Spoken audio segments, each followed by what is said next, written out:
PCS class Ballia study platform में सुमन चौधरी आप सभी को स्वागत करते हैं साथियों। आइए फटाफट मैंने प्राचीन काल को मैंने शुरू कर दिया है दोस्तों, जिसमें मेरा सेकेंड चैप्टर चल रहा है सिंधु घाटी की सभ्यता। मित्रों, इसमें हमने आपको अभी तक फोर्थ वीडियो आपके साथ पढ़ लिया है मित्रों, लेकिन आज का जो वीडियो बनेगा एकदम क्वेश्चन का निचोड़ आपके सामने मैं लेकर आया हूँ मित्रों। तो आप सिंधु घाटी सभ्यता के बारे में बिल्कुल कंठस्थ तरीका से एक का एक क्वेश्चन अभी आप पढ़ेंगे और अपनी कॉपी पर नोट करेंगे मित्रों। हमने पिछले वीडियो में देखा था भारत, पाकिस्तान और अफगानिस्तान यानी तीनों सिंधु घाटी सभ्यता में ये तीनों जो देश है अभी तत्काल में ये पहले एक का एक हुआ करता था, लेकिन अब अलग हो गया है। अब इन तीनों देशों के बारे में मैंने मुख्य खोज आपको बता ही दिया था मित्रों। अब आज हम देखेंगे आज का वीडियो में नगर नियोजन के बारे में। किसका नगर नियोजन मित्रों? सिंधु घाटी सभ्यता के नगर नियोजन के बारे में हमें पढ़ना है। सबसे पहले देखना है नगर नियोजन का मतलब क्या होता है मित्रों।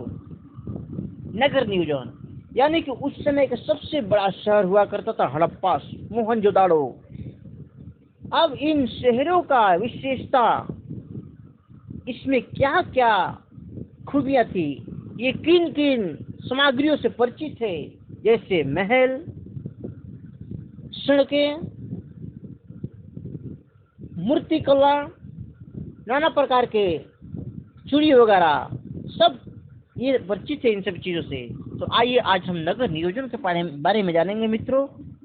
कॉपी कलम ले लेंगे और लिखना प्रारंभ करेंगे मित्रों। इसमें पहले देखते हैं इस सभ्यता का सबसे महत्वपूर्ण व्यवस्था, इसके बारे में जानना है कि इस सभ्यता के सबसे महत्वपूर्ण व्यवस्था के बारे में जानना है मित्रों। वो सबसे महत्वपूर्ण व्यवस्था क्या हो सकता है? क्या हो सकता है मित्र? ग्रिड पट्टी पर आधारित शहरों का भी ग्रिड पट्टी पर आधारित मतलब ग्रिड पट्टी पर आधारित क्या हो सकता है, इसी को जानना है। तो आइए आज हम इसको बताते हैं ग्रिड पट्टी पर क्या आधारित था उस समय का। तो सबसे पहले हम आपको बताते हैं मित्रों, ये देखिए ये हमारा महल है। क्या है मित्र? ये हमारा महल है। महल के बाद ये सड़कें हैं, ये सड़कें हैं, इधर भी सड़कें हैं और इस तरह भी सड़कें हैं मित्रों। ये हमारा क्या हो गया? सड़क है। अब ये जो सड़क है बीच में क्या है मित्रों? घर है। ये जो घर है ना मित्रों, और घर के बाद चारों तरफ इसके सड़कें, नहरें, नालियां वगैरह बिल्कुल बना था। और ये जो आप चित्र अभी देख रहे हैं मित्रों ना, शतरंज नुमाकार के आकार के रूप में बन रहा है मित्रों, जिसमें इसका शतरंज में 64 कलाएं होती है मित्रों। सेम उस प्रकार का ये आपको चित्र दिखाई देता है। तो इसी को हम क्या बोलते हैं मित्रों? ग्रिड पर आधारित। ये क्या था? नगर नियोजन था मित्रों। सिंधु घाटी सभ्यता का जो नगर था ग्रिड पर आधारित था। आप इसे बिल्कुल याद रखेंगे। ओके, अब देखना है मित्रों, क्या देखना है जी? ये जो नगर था मित्रों, ये दो रूपों में विभाजित था, दो खंडों में विभाजित था। कितने विभाजित था? दो खंडों में। पहला देखेंगे, पहला क्या था मित्रों? पूर्वी नगर। लिख लेंगे इसे आप, पूर्वी नगर। ओके। और सेकंड हमारा क्या था मित्रों? पश्चिमी नगर। लिख लेंगे इसे, पश्चिमी नगर। ओके। अब इसमें हमें यह देखना है पूर्वी नगर और पश्चिमी नगर जो है मित्रों ना, इसमें पश्चिमी नगर यानी ऊंचे टीले पर जो लोग रहा करते थे उसे दुर्ग कहते थे। क्या कहा जाता था मित्रों? दुर्ग। दुर्ग का मतलब क्या होता है? किला। ऊपरी नगर अमीर लोगों के लिए बनाया गया था मित्रों। मतलब समझ रहे हैं ना? ये जो महल है मित्रों, ये सड़कें है, ये समझ लेंगे, ये क्या है? पश्चिमी नगर। क्या है मित्रों? ये पश्चिमी नगर है, ये दुर्ग इसको बोलते थे। और ये जो है पूर्वी नगर जो है मित्रों, जो इसमें क्या होते थे, निचले वर्ग के लोग रहा करते थे। आप इसे बिल्कुल ध्यान रखेंगे। अब पश्चिमी नगर का मतलब यह होता है कि इसमें जितने उस समय के व्यापारी वर्ग के लोग जो रहा करते थे मित्रों, वो लोग इसमें रहा करते थे। और छोटे यानी क्षुद्र वर्ग में जो आते थे, वो निचले वर्ग में आते थे मित्रों। चारों तरफ दीवार से घिर जाते थे। वो भी क्या घिर जाते थे मित्रों? ये जो दुर्ग बना था, ये चारों तरफ से दीवार से घिर दिया गया था मित्रों, याद रखेंगे इसको। वो भी कैसे? ईंट से मित्र, तो पक्के मीट और कच्चे मीट का प्रमाण खुदाई के दौरान मिला है। आप इसे बिल्कुल याद रखेंगे। कच्ची ईंटें मिली है और पक्की ईंट, इसी दोनों को मिला करके भवनें तैयार की गई थी सिंधु घाटी सभ्यता में। अब आपको याद लगभग पूर्णतः हो गया होगा मित्रों। कच्ची और पक्की ईंट यहाँ से मिला है, बिल्कुल याद रखेंगे। कच्ची ईंट से क्या बनाया जाता था? ध्यान देंगे। कच्ची ईंटे से जो भी दीवारें वगैरह थी ना, दीवारें, ये सब बनाया जाता था मित्रों। दीवारें जितनी सारी थी कच्ची मिट्टी से बनाया जाता था। सड़कों में इसके काम के लिए जाता था, याद रखेंगे। और जब बड़ी बड़ी भवनें बनाया जाता था, उस समय बड़ी बड़ी बिल्डिंगें बनाई जाया करती थी, उसमें पक्के ईंट का इस्तेमाल किया जाता था। पक्के ईंट का प्रयोग कहाँ पे किया जाता था? ये आपके लिए इम्पोर्टेंट क्वेश्चन है, आपसे पूछ सकता है। भवनों के निर्माण करने के लिए, और कच्चे ईंट दीवार तथा सड़क बनाने के लिए। तो आप इसे बिल्कुल याद रखेंगे मित्रों। आइए अब हम देखते हैं क्या ईंट के बारे में। ये जो उस समय सिंधु घाटी सभ्यता के जो लोग रहा करते थे, किस तरीके का ईंट का उपयोग करते थे, तो आइए हम आपको बता ही देते हैं।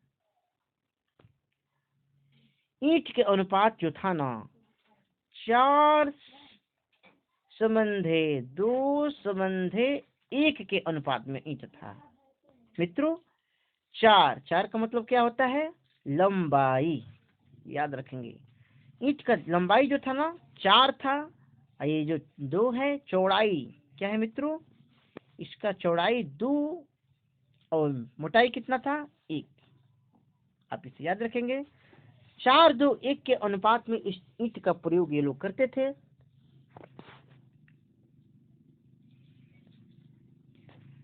सड़कें समकोण पर काटती थी। मैंने आपको बताया ना, जो भी ये बिल्डिंग महलें बनी थी ना, ये समकोण पर काटती थी।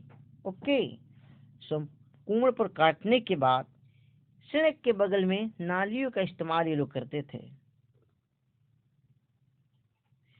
अब इसमें हमें यह देखना है ना, सड़कें सड़कें इसमें 2 तरह के हुआ करता था। कितने तरह का? 2 तरह की सड़कें थी। एक मुख्य चौड़ी सड़क, इंपॉर्टेंट क्वेश्चन आपसे पूछ सकता है। सिंधु घाटी सभ्यता के लोग कितने प्रकार की सड़कें का उपयोग करते थे? मुख्यतः 2, जिसमें मुख्य सड़क, ये मुख्य सड़क हुआ करता था मित्रों। ये चौड़ी सड़क थी। कैसे थी? चौड़ी। इससे ये लोग अपने साधनों के द्वारा आयात और निर्यात किया करते थे, मुख्य सड़कों के द्वारा। तथा घर के बगल में जो पतली गलियां बनाई जाती थी, वो 3 से 4 मीटर के अनुपात में बनाई जाती थी। 3 से 4 मीटर में घर की जो नालियां थी, मोहल्ले की जो नालियां थी,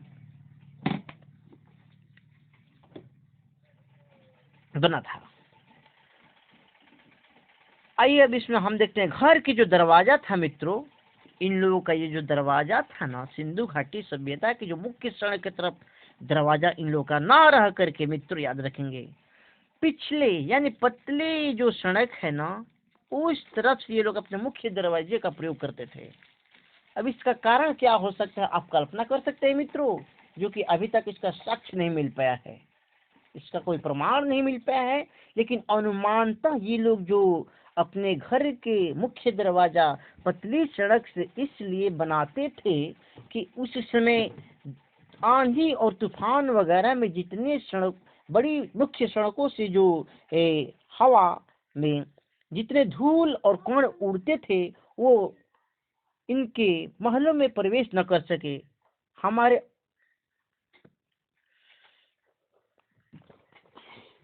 हमारे देखने से लगभग इस तरीके का ये लोग प्रयोग करते थे। बाकी इसका कोई प्रमाण अभी तक नहीं मिला है। अंदर की ओर पतली सड़कों से इनके क्या था, मुख्य दरवाजा हुआ करता था। और एक जो जगह मिला था, कहाँ पे जी, लोथल। मित्रों ध्यान देंगे, लोथल ये जो जगह एक था ना, यहाँ पे क्या हुआ जी,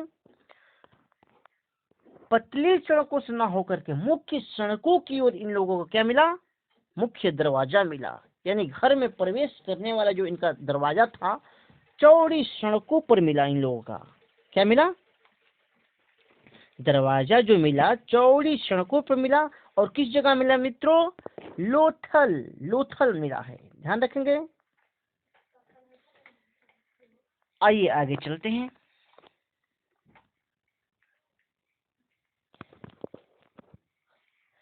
अब ये जो सिंधु घाटी सभ्यता के लोग थे मित्रों, ये लोग भी हर घर में कुआं की खुदाई के दौरान कुआं की प्राप्ति हुई है इसमें।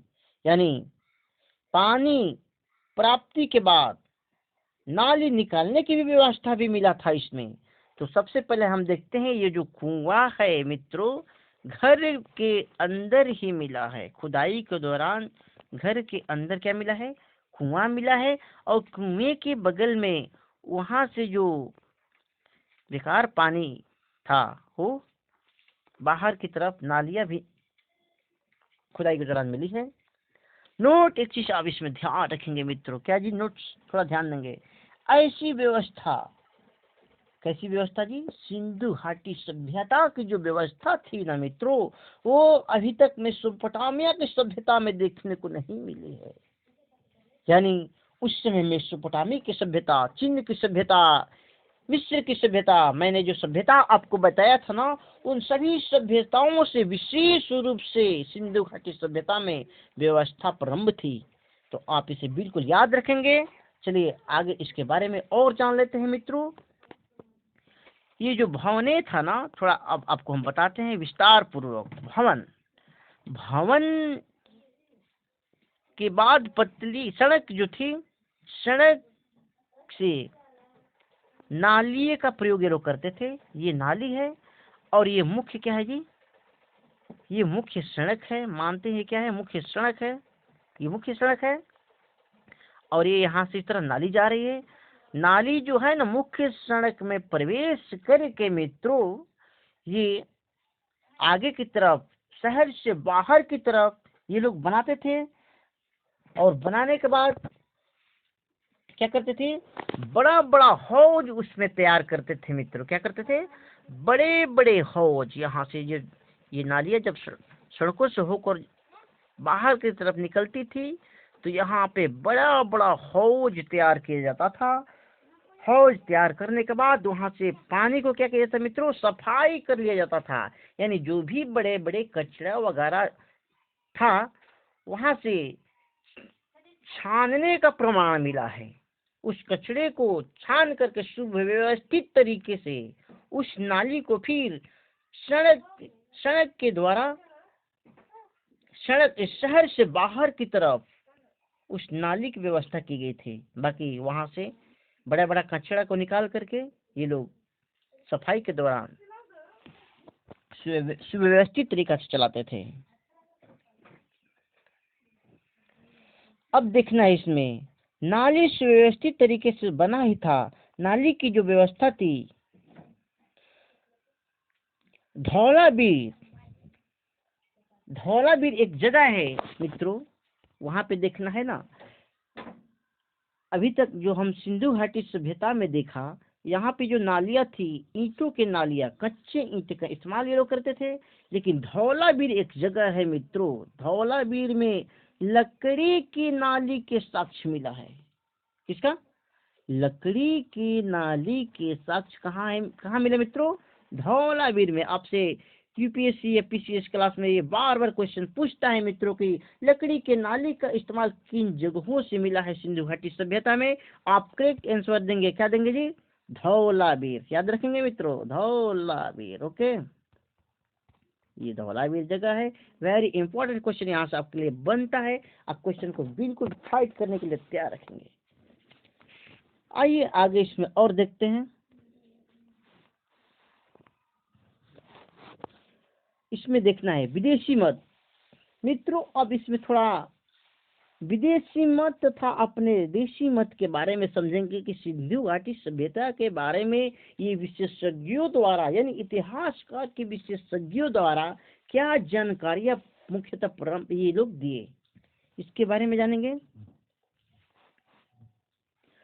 तो विदेशियों ने बताए, विदेशी इतिहासकार ने बताए थे कि सिंधु घाटी सभ्यता में ये लोग अपने घर के अंदर यानी घर के अंदर जैसे आजकल की जो व्यवस्था प्रारंभ की गई है शौचालय वगैरह की, इस तरह सिंधु घाटी सभ्यता में भी ऐसा साक्ष्य देखने को मिला है। ये किसने बताया मित्रों?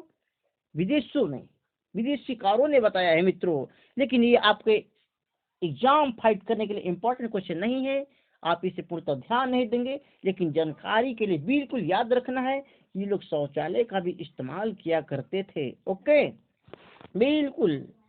चलिए आगे चलते हैं मित्रों, अगला क्वेश्चन देखते हैं। अब ये लोग बड़े बड़े महल तो बिल्कुल बनाते ही थे मित्रों, लेकिन महलों के साथ साथ सामूहिक भवन भी तैयार करते थे। क्या बनाते थे? सामूहिक भवन।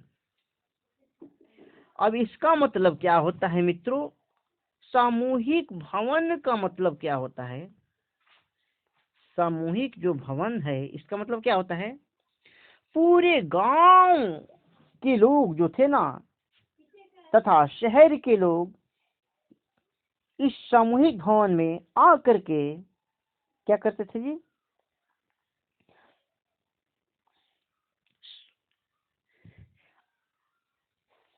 सामूहिक भवन में एक स्नानागार बनाया जाता था। क्या बनाया जाता था मित्रों? इसके अंदर स्नानागार, सामूहिक जो भवन बनाया गया था उसी के अंदर, किसके अंदर? उसी के अंदर एक स्नानागार बनाया गया था, जो एक साक्ष्य मिला।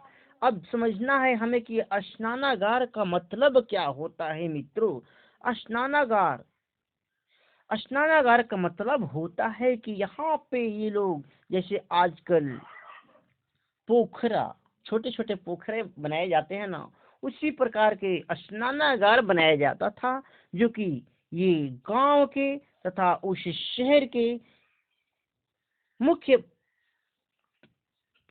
मुख्य मुख्य रूप से स्नान करने के लिए यहाँ पे लोग आते थे।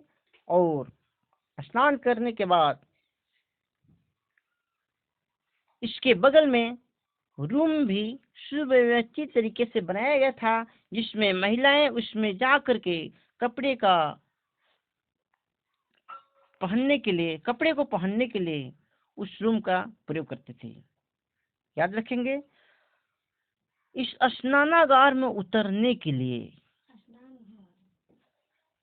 स्नानागार में उतरने के लिए मुख्य सीढ़ियां बनाई जाती थी। कैसा जी? सीढ़ी जो था ना सुव्यवस्थित तरीके से बनाया गया था, चारों तरफ से, इधर से भी, इधर से भी, इधर से भी।